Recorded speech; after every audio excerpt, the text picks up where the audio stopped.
Senhoras e senhores, sejam muito bem-vindos ao nosso canal Espiritismo Raiz com Eduardo Sabag. Eu sou Eduardo Sabag. Sejam bem-vindos demais. E hoje a gente vai fazer um evangelho sobre a mediunidade. E, obviamente esse tema aí do vídeo também tem a ver com isso. Então nós vamos começar de um jeito e fazer o evangelho sobre isso. Já pega o seu copinho de água e se prepare. Dá o like maroto aí no vídeo, tapa no like. Já verifica se você está inscrito nesse canal super legal, Espiritismo Raiz. Já verifica se você me segue lá no Instagram, Espiritismo Raiz e Sabag. E agora nós temos o meu segundo canal, que é o Veja Se Você Tem Coragem. A minha pupila, isso mesmo, a Eduardinha, que está fazendo vídeos diários sobre Espiritismo. Eu quero que vocês vão lá. Hoje acho que vai ter a publicação do primeiro. Assistam um vídeo. Sinal de GPS perdido. Eita, não tô perdido não, minha filha. Já sei muito bem onde eu tô. Aqui em São Paulo, no estacionamento do Pão de Açúcar. Parei pra gravar, peguei o ticket aqui, tem que sair antes de meia hora. E é isso aí, galera. Bom, verifica, né, se você tá inscrito. Vai lá seguir minha pupilinha. Ela tá usando o meu canal, Veja Se Você Tem Coragem. Inclusive o Instagram também. Eu quero que você fale ali, gostei do vídeo, não gostei, achei ela com cara de tonta. Dê sua opinião verdadeira, tá bom? Vamos que vamos, né? Bom, zumbido no ouvido. Muitos de vocês sempre me fazem essa pergunta. E eu, na verdade, eu nunca vi em lugar nenhum que as pessoas falam sobre isso. Porque eu não assisto outros canais de espiritismo, só assisto com o Espiritismo Raiz. Tô brincando, como esse é um tema, eu assisto algumas coisas que eu acho legal, mas esse tipo de coisa não me atrai muito, né? Mas aí eu tava conversando agora com o meu mentor, ele me explicou o seguinte. Meu mentor, como muitos de vocês sabem, é uma... Eita, nós! Capotou, mas já tá tudo certo, pessoal. Espero que vocês não tenham se machucado nessa queda, porque é gambiarra, né? O cara coloca uma garrafa, ó, uma garrafa de água.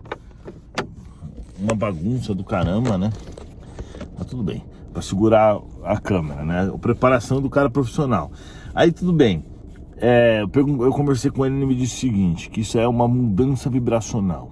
Então assim, vamos dizer que a sua aura, que pode ter assim outras, não visões, mas assim, a sua alma tá lá vivendo um ritmo vibracional. De repente, ela começa a mudar, por exemplo, pela reforma íntima. E aí você passa a ouvir esses zumbidos no ouvido.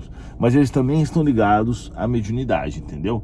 É uma forma daqueles que têm uma sensibilidade perceberem essa mudança que está ocorrendo. É mais ou menos isso. Então assim, comigo aconteceu. Por exemplo, hoje eu não ouço nada de zumbido no ouvido. Mas quando eu mudei do não espírita para o espírita, nossa, mudou muito minha vida. Minha vida mudou muito, eu ouvia muito esses zumbidos, era o dia inteiro, era toda hora. E é interessante, você faz assim, ó. E aí você ouve um zumbidinho forte. Aí eu já quero saber de você, se você tem um zumbido aí, se você já ouve esse zumbido, já ouviu, porque muitas pessoas relatam isso, que é só uma fase da vida, elas começam a ouvir e depois passa. Então isso eu acho que tá relacionado diretamente a essa questão de que essa mudança vibracional, tanto para o pior como para o melhor. Mas eu já reparei que também isso acontece quando chega algum espírito diferente. Então também é devido a essas mudanças vibracionais, não é? E eu quero, antes de fazer o evangelho, que você escreva aí embaixo se você é um espírito raiz, um humano raiz. Que eu já sei que você assistiu o vídeo. Eu até deixei para falar hoje um pouco mais para frente, para ver se de fato as pessoas prestam atenção no que eu falo, né? Vamos ao nosso evangelho, se o cara não bater no meu carro aqui, porque se bater, eu vou ter que parar, vou ter que pausar. Mediunidade gratuita, né? Pegou o seu copo de água, sua garrafinha de água, vou fazer a prece antes, né? Senhor Jesus, muito obrigado pela maravilhosa oportunidade de estudo do evangelho de hoje, que o Senhor possa abençoar todos os nossos amigos encarnados e desencarnados que vão participar desse estudo, que assim seja. Bom, nosso grande mestre Jesus falou o seguinte para os apóstolos: vocês vão sair por aí, vocês vão curar as pessoas, vocês vão fazer desobsessão, vocês vão pregar o evangelho, vocês vão ajudar os outros, mas nunca vão cobrar nada. Tudo será feito de graça, né? Isso tem a ver com a mediunidade, tem a ver com o zumbido no ouvido. Então ele deixou isso muito claro, que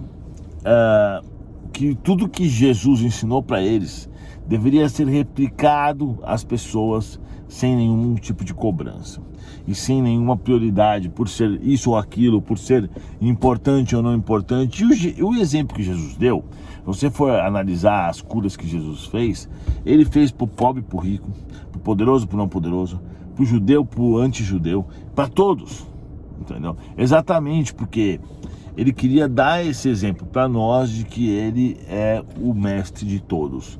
E não apenas dos judeus, como dizem algumas religiões, né? Até porque nem tem judeus mais hoje no Brasil.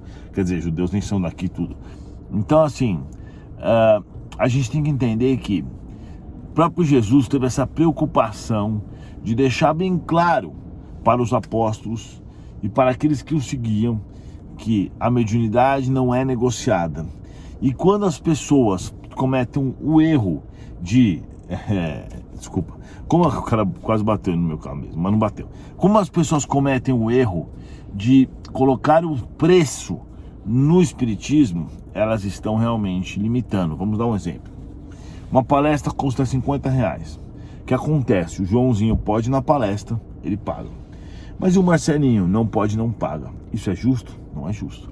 Isso pode ser justo com uma entrada de cinema, pode ser justo com um show, pode ser justo com qualquer outra coisa, com uma viagem, com uma praia, mas não com o espiritismo, porque o espiritismo tem que chegar a todos. Não importa se o cara tem grana ou não tem, não importa se o cara tem condição ou não tem. Uma psicografia pode ser quebrada? Não. Cobrada? Não. Porque ela deve chegar a todos. Uma palestra, um conhecimento, sim. Uma cirurgia espiritual pode ser cobrada? Não. Porque tem que chegar em todo mundo. Se não chega em todo mundo, não está certo. Não é o que Jesus veio pregar, entendeu? Então é muito simples, isso para mim é muito claro. Não tem interpretações a ponto desse tema. Ele é muito lógico, né? A gente não pode precificar nada, porque nem é nosso isso. Tanto que a mediunidade é algo que pode nos ser retirado a qualquer momento. E é muitas vezes, quando a pessoa faz mau uso. Então quando a pessoa está trabalhando na mediunidade em prol do próximo, auxiliando as pessoas, ela não pode cobrar por isso, certo? Então palestras cobradas são erradas, não importa se é o médio A, B ou C ou D, não importa, errado.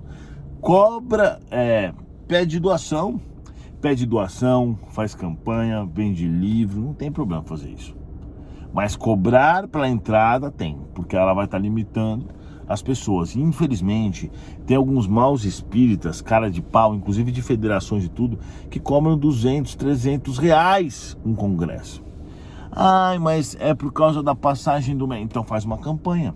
Ou então não faz. É melhor você não fazer do que ser injusto a ponto de trazer o espiritismo para umas pessoas e não trazer para as outras. Que assim você estará sendo totalmente contrário ao que Jesus nos pediu. Entendeu? Então, assim, não tem muito mistério, não tem muito o que falar sobre isso. Cobrou, tá errado, acabou. Agora, entre as questões em relação às coisas fora do espiritismo, por exemplo, como ler cartas, reiki e essas coisas que não são bem espíritas, mas são espiritualistas, né? Qual que é a minha opinião sobre isso? Se uma pessoa vai numa outra que lê cartas,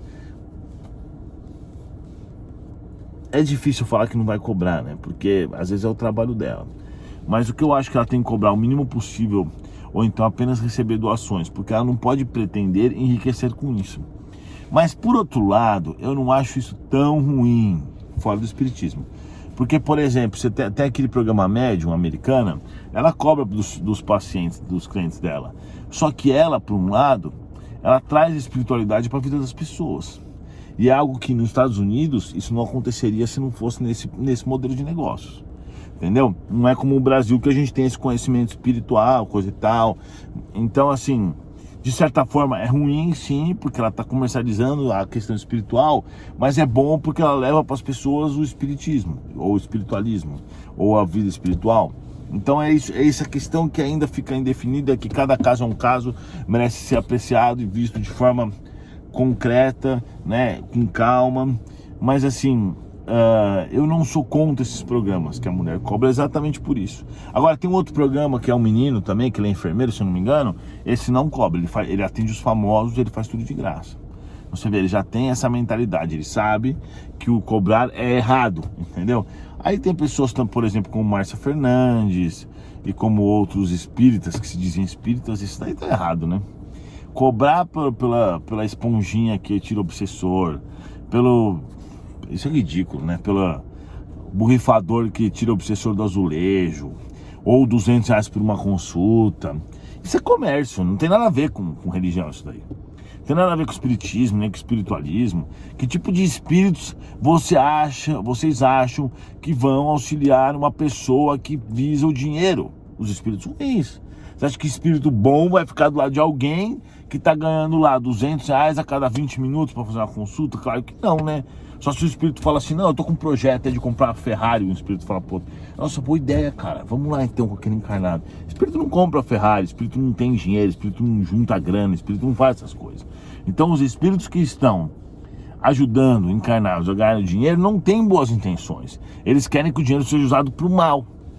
Então é bem diferente. Então é o seguinte, vamos prestar atenção, vamos refletir sobre isso, ter em vista que a gente deve sim propagar o bem, propagar o evangelho e sem cobrar. Fazer com que as pessoas cheguem ao espiritismo sem que seja comercializado, sem que a grana entre além da religiosidade, além da espiritualidade. É muito importante a gente ter isso em vista, tudo bem? Então vamos encerrar nosso evangelho. Agradecemos ao Mestre Jesus pela maravilhosa oportunidade de estudo e que todos possam ser abençoados e que aqueles espíritos que precisem de auxílio possam ser levados nesse momento, mesmo que esse evangelho não tenha sido feito ao vivo pelos nossos amigos, que assim seja. Então é isso, galera. O cara bateu no porta do meu carro 2 vezes, mas vida que segue, né? Porque material, né? Não vamos nos preocupar com isso. Galera, divulguem o espiritismo ao máximo, mas não divulguem coisas pagas, porque isso não é legal, não é o certo.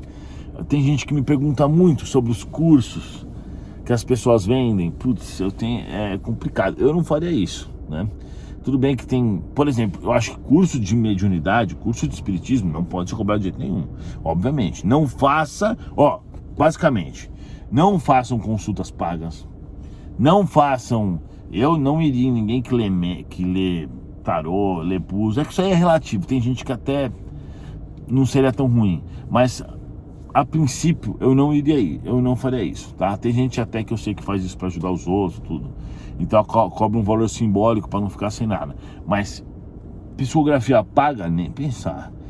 Cirurgia espiritual paga, nem pensar. Palestra paga, muito menos nem pensar. Não importa o médico que vá, inclusive não só não aceite, como proteste, como fale, isso não é espiritismo porque está sendo pago. Muito obrigado. E mais uma coisa, contem abaixo, se você já foi em alguma palestra que foi paga, ou já foi convidado para uma palestra ou congresso pago, conta aí, porque eu quero saber desse absurdo. Obrigado e até a próxima.